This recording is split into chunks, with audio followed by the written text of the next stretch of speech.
കുറച്ച് അധികം നാളായിട്ട് എടുത്തു വെച്ചിരുന്ന ഒരു വീഡിയോ ആണ്. ഇപ്പോഴാണ് സമയം കിട്ടിയത് കേട്ടാ. അപ്പോൾ ഒരു ബർത്ത്ഡേ പ്രമാണിച്ച് ഞങ്ങൾ എല്ലാവരും കൂടി ഫുഡ് കഴിക്കാമെന്നും പറഞ്ഞ് പോയതാണ്. നല്ല മഴയായിരുന്നു. മഴയെന്ന് വെച്ചാൽ മഴ അന്നത്തെ ദിവസം തോർന്നിട്ടില്ല. വിഴിഞ്ഞത്താണ് പോയത്. കാണുമ്പോഴേ അറിയാം, മീൻ ഫുഡ് കഴിക്കണമെങ്കിൽ, അങ്ങനത്തെ ഫുഡ് കഴിക്കണമെങ്കിൽ വിഴിഞ്ഞം ആ ഭാഗത്ത് പോകണം. അപ്പം അവിടെ പോയി കഴിച്ച് കൊള്ളാം, നല്ല ഫുഡായിരുന്നു. പിന്നെ എൻ്റെ മോൻ്റെ കുറച്ച് ഫോട്ടോഷൂട്ട് ഉണ്ടായിരുന്നു. ഇവ എന്തൊക്കെ കാണിച്ചിട്ടും ചിരിക്കുന്നില്ല.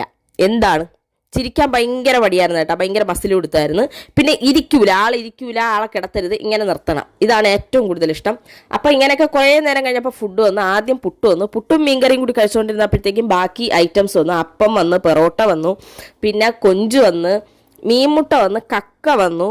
ഇത് ഇത്രയും വന്നു കഴിഞ്ഞപ്പോഴത്തേക്കും പിന്നെ വേറെ എന്തോ ഒരു ഐറ്റവും കൂടി ഉണ്ടായിരുന്നു കേട്ടോ. കണവയും കൂടി വന്നു കഴിഞ്ഞപ്പോഴത്തേക്കുമാണ് നമ്മൾ കഴിച്ചു തുടങ്ങിയപ്പോഴത്തേക്കും കക്കയിൽ ഇച്ചിരി മണ്ണുണ്ടായിരുന്നു കേട്ടാ. വല്യമ്മയൊക്കെ കഴിക്കുന്ന ആ കഴിക്കലുണ്ടോ. പിന്നെ ഒരു വലിയ മീനും കൂടി വന്നു കേട്ടാ. എന്തോ തവ ഫ്രൈ അങ്ങനത്തെ എന്തോ ഒരു സാധനം. എല്ലാം കഴിച്ചൊരു കട്ടനും കൂടി കഴിച്ചപ്പോഴത്തേക്കും ഒന്ന് മനസ്സ് സുഖമായി.